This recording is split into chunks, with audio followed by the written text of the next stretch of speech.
uma subida grande, se subir a grota a pé, até a Pedra do Sapo ali. Tinha um cara ali que era da área. Eu lembro, coitado, o cara ficava grande, o cara grande assim, mas dizia assim pra gente, vambora que tá estreito. E toda essa expressão que tava estreito. Quer dizer, mesmo com a pacificação, ele tava preocupado, o cara da área. A gente avisou pra polícia que a gente ia, né? Mas ninguém da polícia acompanhou. Mas sabia. Então, quando a gente subiu, e isso tá no filme também, eu senti uma sensação muito de paz, cara. Eu não sei te explicar isso, assim. Senti uma coisa meio pesada, mas depois uma coisa de paz. E uma lembrança de futebol do meu colégio. Isso tudo também tá no filme. Eu joguei, meu pai ia, não sei se foi um bloqueio meu, uma defesa minha também, de criar uma lembrança boa para poder me defender naquele momento. E sabia que ali os colegas tinham feito a oração onde tinham sido descobertos os restos mortais dele. Sabia que aquele lugar era um lugar meio estranho, mas aquele momento ali me deu uma sensação de quase... Eu acho que ali eu enterrei meu pai de fato. Ali eu fiz a passagem. Eu nunca fiz de fato, você vê o seu pai morto, paixão, como a maioria das pessoas consegue, né? É triste, mas acho que é necessário. Eu não tive. Então acho que aquele momento ali foi um momento bem, bem complicado.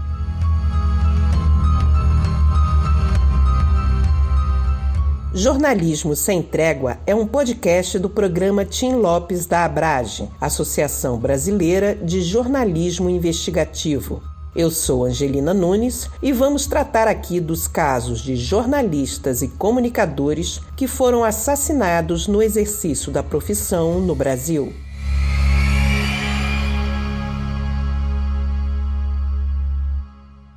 É de Bruno Quintela a voz que vocês ouviram no início desse episódio. Ele é jornalista e roteirista e é filho de Tim Lopes. 10 anos depois da tortura e do assassinato do pai, ele esteve na Vila Cruzeiro, no Complexo da Penha, onde Tim foi surpreendido por traficantes. E subiu também em direção à Pedra do Sapo, na favela da Grota, no vizinho Complexo do Alemão. Ali, a polícia localizou o chamado micro-ondas, local que os traficantes usavam para incinerar suas vítimas e tentar apagar os vestígios. Foi ali que encontraram os restos mortais de Tim. Esse percurso doloroso e necessário está no premiado documentário Tim Lopes Histórias de Arcanjo, que Bruno roteirizou e foi dirigido por Guilherme Azevedo. Esse trabalho também é um legado que o filho fez em memória do pai. Durante a nossa conversa por vídeo, Bruno lembrou da infância e da adolescência, quando acompanhava a rotina de trabalho de Tim Lopes. Frequentar as redações durante os plantões de fim de semana era comum para ele. Então, sempre o jornalismo, o entorno, né, dessa vida jornalística, dessa paixão jornalística, já refletia nos feriados, na minha infância. Plantões, já te disse, né, mas, por exemplo, de trabalhar... Eu tinha que ir de calça comprida às vezes nas redações para poder depois ir na tribuna de honra ver os jogos do Vasco. Então, tudo isso eu acompanhei como criança. Quando eu entrei na carreira de jornalista, como foca, né, eu comecei a ouvir histórias, né, do meu pai, sobre o meu pai, como ele era muito generoso, né, com os mais novos, né, justamente estavam começando, não só de dividir a agenda, né, assim, de passar os contatos, mas ao mesmo tempo, quando chegava alguém vendido numa história, ele tinha, pelo que eu já ouvi muito, essa prática de ajudar, né, essa solidariedade, vamos dizer assim, com os mais novos, né, os iniciantes na carreira. Os repórteres Ana Cláudia Costa, Vera Araújo e Sérgio Ramalho lembram dos encontros com o Tim, seja na redação, na rua apurando a matéria ou no lobby de um hotel antes de ir para a cerimônia de um prêmio de jornalismo. Na verdade, ele era do Jornal do Brasil e eu era da Rádio JB. A gente se encontrava no elevador. Mas eu olhava ele assim, o meu olho brilhava. Caraca, ele é o Tim Lopes, é o cara que se fantasiou de pedreiro e comeu marmita. E aí, depois que eu me formei, assim, como estagiária eu da rádio, ele trabalhava no jornal, eu já achava muito legal, só que eu morria de vergonha de perguntar a ele. Porque eu novinha, né? Muito nova, e via aquele cara que meu olho brilhava. E eu prestava atenção nas coisas, perguntava algumas coisas. Logo depois, recém-formada, eu passei a encontrar com o Tim Lopes na rua. Então, assim, já não era tão estagiária assim, mas era recém-formada, foca de tudo. Nossa, como ele me ensinou. Eu chegava toda tímida, né? Apesar de eu não ser nada tímida, mas era o Tim Lopes. Aí eu falava, oi, Tim, chegava atrasada na matéria, me ajuda. Ele, claro, senta aqui. e me explicava tudo. Teve uma vez que eu estava no Morro da Providência, essa coisa de entrevistar bandido, e a gente tinha que fazer uma matéria que eu lembro que, na época, a comunidade acusava a polícia de ter matado gente no morro. Foi uma coisa assim, não lembro direito, tem bastante tempo. E aí a comunidade não queria falar com a gente. Aí o Tim Lopes falou assim, vem aqui que eu vou te ensinar como trabalha. Aí sentamos no bar, compramos 2 guaranás de 2 litros, chamamos as crianças foram lá, desenrolaram com um cara lá dentro do morro e a pessoa veio falar com a gente. Olha, aconteceu isso assim, assim, assim. E era o jeito dele, ele estava em casa. Eu aprendi muito com isso, muito. Todas as vezes que eu encontrava com ele na rua, na verdade era um colega, porque eu já estava formada, mas muito nova, mas era uma aula de jornalismo, era uma aula de ser repórter.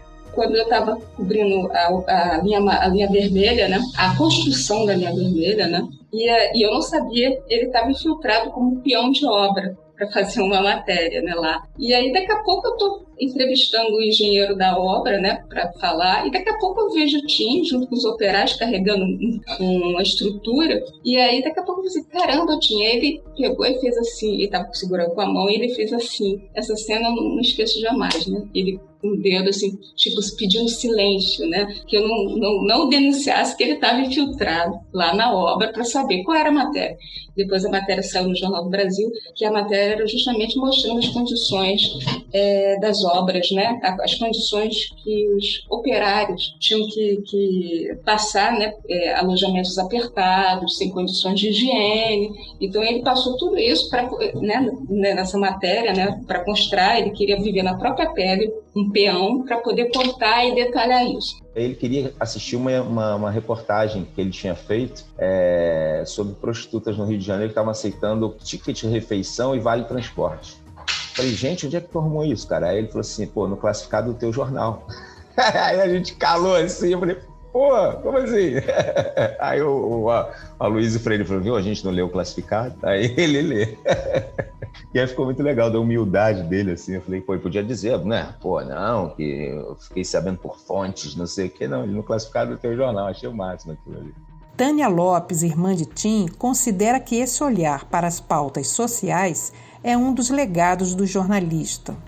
Para mim, outro legado fundamental, né, além da própria forma de fazer jornalismo, do jeito que ele fez o jornalismo para chegar a esse conceito do jornalismo investigativo, sem nem saber, as pautas que ele trazia dos excluídos.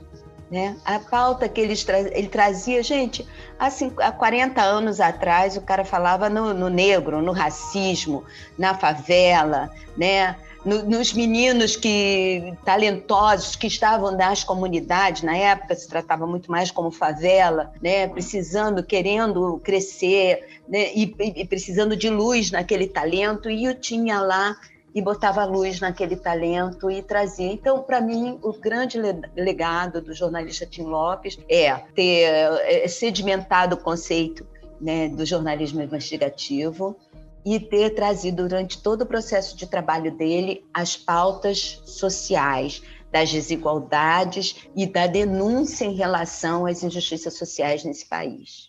Chamar atenção para essas pautas e influenciar outros repórteres. Essas duas questões também são analisadas pelos jornalistas Helenilce Bottari, Marcelo Beraba e Rosenthal Calmon Alves. O Tim não foi morto por moradores, ele foi morto por traficantes, por criminosos, que cresceram, né, nessa divisão de cidade. A cidade partida mesmo.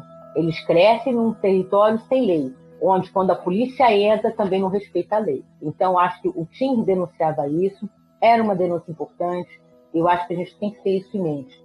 Eu acho que o grande legado do Tim é esse. É mostrar a importância, né, da aplicação de direitos humanos e de ter um olhar humano sobre os moradores dessas áreas mais carentes, né, na reportagem.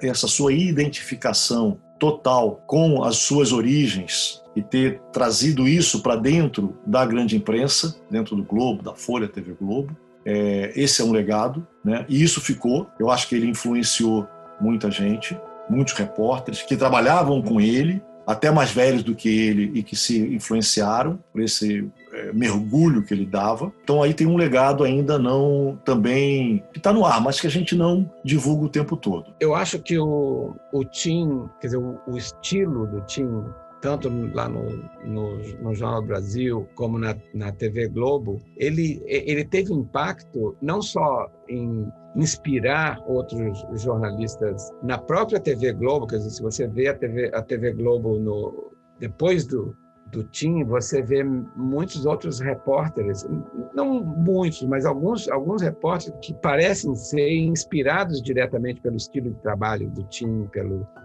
pela maneira do Tim defender os menos favorecidos ou mostrar situações extremas através da investigação. Mas Marcelo Beraba também considera que há uma frustração. E eu acho que a morte dele, além desses legados, ela tem uma derrota. Não sei se poderia chamar de uma derrota, né? Mas é uma derrota, que é o fato de que tantos anos depois, são 18 anos, né? 18 anos depois, a situação que o indignava, com a qual ele não se conformava, de miséria, pobreza e violência, persiste, piorou. Você fala assim, ele foi assassinado no Alemão, né? Foi pego na Vila Cruzeiro, foi levado para o Alemão para a grota, foi assassinado, uma tortura, um troço horrível, horripilante, né? Agora, depois disso, a população, os moradores do Alemão passaram a viver com dignidade, mudou a situação local, a qualidade da educação ali melhorou muito, a qualidade do atendimento de saúde melhorou muito, o desemprego diminuiu, a renda daquelas pessoas, elas passaram a ter mais perspectiva. Se falasse que isso aconteceu, né? Houve a violência que nunca acaba, mas enfim, diminuiu de tal maneira que não aconteceu isso. Não aconteceu isso lá e não aconteceu isso em lugar nenhum.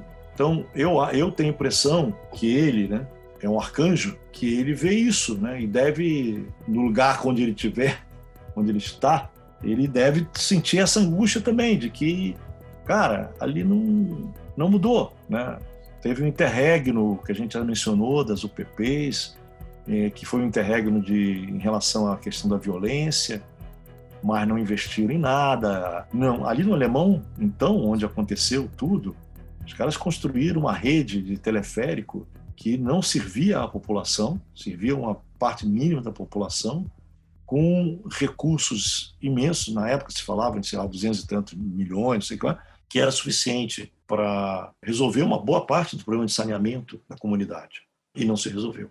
Rosenthal Alves, Tia Oliveira e Mônica Puga falam ainda sobre o legado na questão dos cuidados com os profissionais.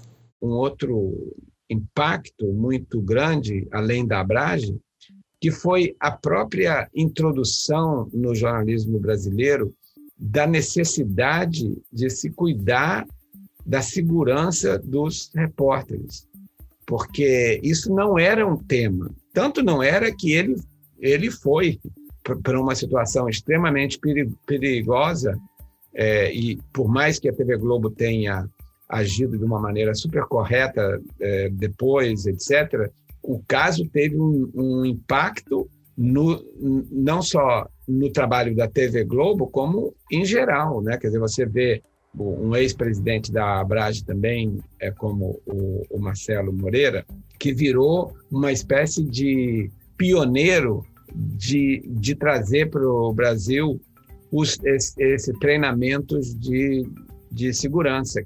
Tim Lopes, ele, não sei se mártir seria a palavra mais adequada, porque eu acho que o legado dele não faz dele um herói. Eu acho que a questão do aprendizado, que para todos nós jornalistas, principalmente nós, fizemos parte de toda essa história, o aprendizado para as gerações futuras é de que o jornalismo ele deve ser sempre valorizado, mas com responsabilidade, com amor à própria vida, principalmente, e tendo, principalmente, antes de tudo, o respaldo das próprias empresas para que o trabalho seja valorizado e, principalmente, a vida não seja colocada em risco. Demorou o pessoal a entender realmente o perigo que é o Rio de Janeiro. O perigo. Tanto que hoje me parece que há mais cuidados, que isso já não exige uma cobertura desse tipo, porque eu acho que ainda não atrai mais. Vieram outros outros destaques, outras coisas que chocam mais a população. Acho que mudou sim, e o legado é esse de é preciso ter cuidado, nós somos frágeis, o patrão não vai cuidar da gente como deveria. Acho que também gerou uma união, a cobertura do TIM gerou uma união entre os profissionais que estavam trabalhando, de que ali o furo, a diferença não era a questão era a gente mostrar o que estava acontecendo, dar o melhor, fazer a melhor cobertura possível para reverenciar um repórter que morreu por isso, porque estava fazendo uma tremenda cobertura. Desde o assassinato de Tim Lopes, já havia um desejo de se criar no Brasil um programa semelhante ao do Projeto Arizona, que foi organizado pela entidade americana de repórteres e editores investigativos em 1976. O objetivo foi investigar a morte e dar continuidade ao trabalho de Don Bowles. Nós falamos sobre ele no episódio anterior.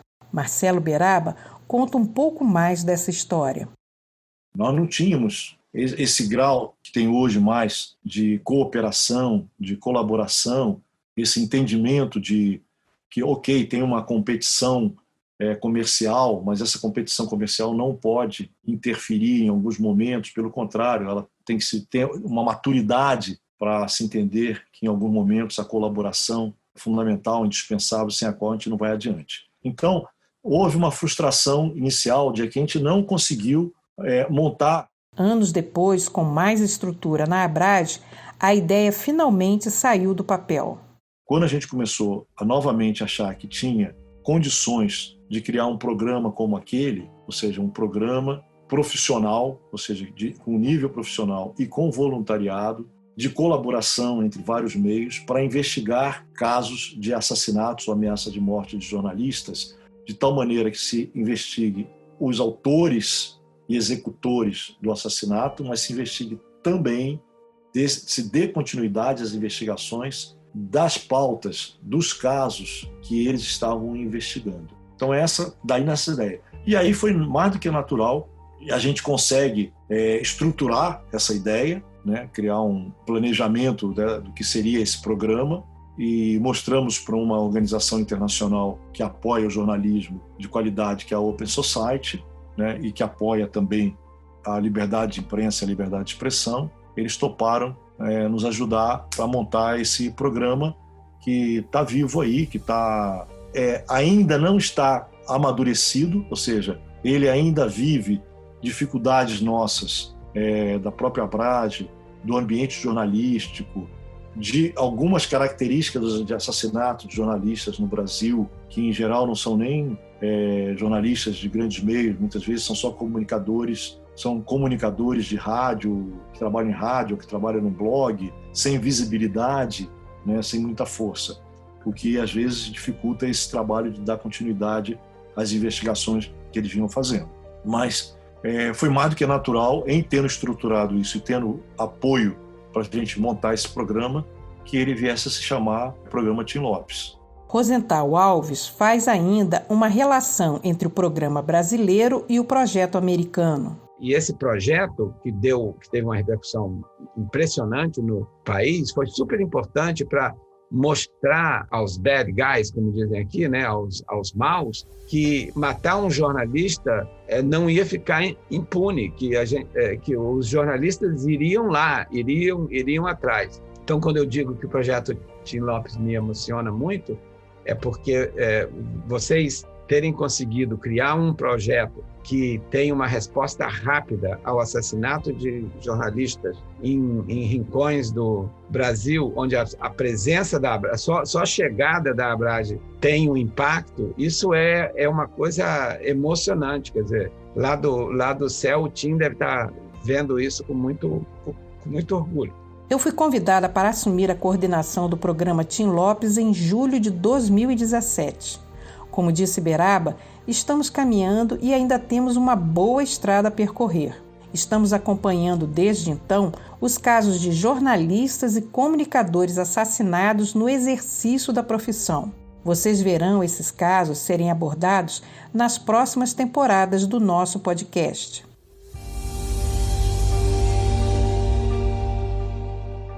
Mas o que aconteceu com o traficante Elias Maluco, o mandante da tortura e do assassinato de Tim Lopes?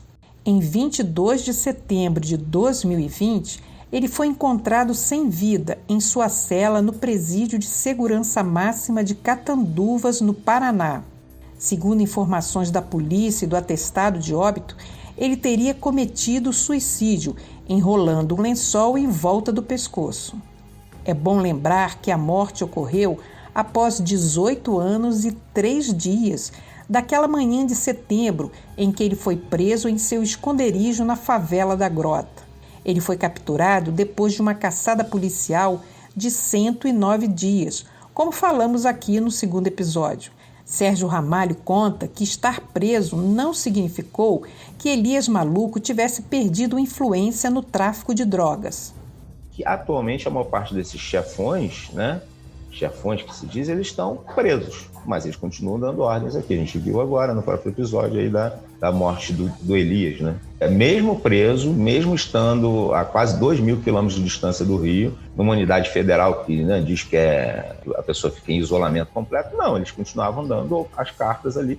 Esses grupos continuam tendo seus chefes, mesmo isolados, continuam mandando, e ali você tem uma cadeia hierárquica que tem que seguir exemplos e que tem que submeter as pessoas ao medo, porque senão como é que eles vão continuar mandando numa região se as pessoas não tiverem medo deles? Tânia Lopes fala sobre a morte do traficante, mas tanto ela quanto o sobrinho Bruno Quintela estão olhando para o futuro, para o acervo e o legado deixado pelo jornalista. Eu tinha, assim, lá no cantinho do meu coração, uma tensão que de vez em quando, muito de vez em quando acontecia, que assim, quando é que esse cara sair, como vai ser, né? Porque ele ia sair. Ele não morreu, ele morreu, mas se ele não morresse, ele ia sair. Então tinha uma coisinha, sabe quando você fica assim? Porque eu tinha umas amigas que diziam assim, você fica muita evidência, esses caras vão atrás de você. Minha irmã tem horror, né? Minha irmã diz assim, não vai não! Todo mundo traumatizado por uma coisa dessas, com razão. Mas eu falei, bom, alguém tem que meter a cara, né? E aí sou eu que estou aí. Mas isso falar sobre o Tim, sobre o trabalho dele, sobre a pessoa que ele era, o filho que ele era, né? Porque Tim era um filhão, era um irmãozão, era preocupado com as irmãs, quem tinha emprego, quem não tinha, como é que era, como é que estava. É muito bom. É muito bom. Como um grande profissional, como alguém que quis fazer a diferença, como alguém que chegou, que tomou aquela missão da sua profissão, que pegou a sua caneta e disse, eu posso fazer uma diferença para melhorar a vida das pessoas, para melhorar o nosso país. E eu acho que quando alguém olhar para ele dessa forma, também vai se sentir capaz da sua profissão, seja ela qual for, dos seus espaços de coletivos, né? Poder construir e contribuir com a construção desse país melhor. Então o legado, para mim, não é... A gente foi muito feliz com uma estátua, uma homenagem no Museu da Notícia, em Washington, a rua aqui na Barra da Tijuca. Esse é uma coisa que fica para a posteridade da cidade, né, da memória urbana. Mas eu acho que o legado mesmo, de fato, são os jornalistas que aprenderam com ele, puderam conviver, ou no início de carreira, ou contemporâneos, mas também estudantes de hoje, têm 18, 19 anos, me procuram para falar sobre o meu pai, sobre que querem virar jornalistas por conta da história dele, da trajetória. Então, acho que o legado é esse, é uma coisa ininterrupta, é a multiplicação do trabalho dele pelas gerações. Então, o jornalista Tim Lopes foi um grande exemplo para a gente, em termos de entender a importância que é uma profissão onde você escolhe, onde você se dedica e que faz dessa profissão a possibilidade de melhorar um pouco o mundo. Bruno também lembra da escolha do pai por contar as histórias dos desassistidos. Vamos mostrar trechos de uma reportagem quando Tim Lopes mergulhou no universo dos ambulantes, nos sinais de trânsito, nas praias e nos ônibus. Se você olhar o trabalho dele, né, a trajetória, se você reparar, as matérias que ele fazia e as matérias que você vê hoje, você já vê, a equação está aí.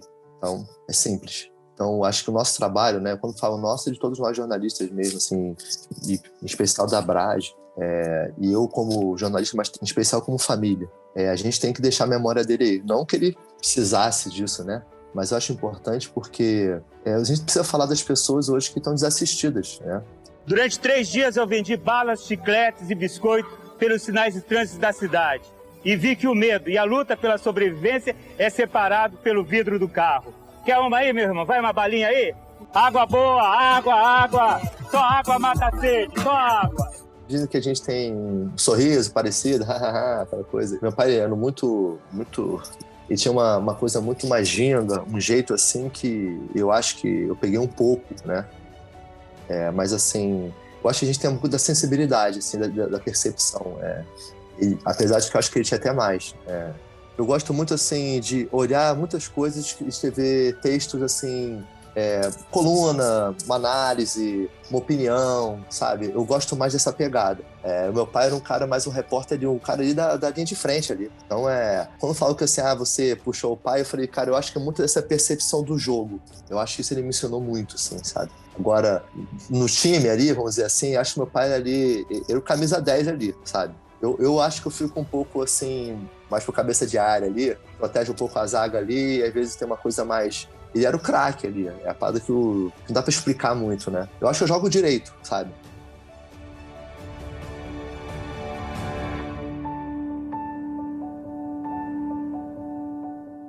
Essa foi a primeira temporada do podcast Jornalismo Sem Trégua, que contou o caso de Tim Lopes, jornalista torturado e assassinado por traficantes no Rio de Janeiro em 2002.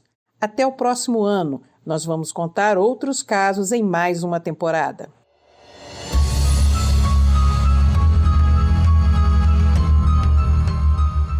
No episódio de hoje foram usados áudios do trailer do documentário Tim Lopes, Histórias de Arcanjo, que foi dirigido por Guilherme Azevedo e roteirizado por Bruno Quintela.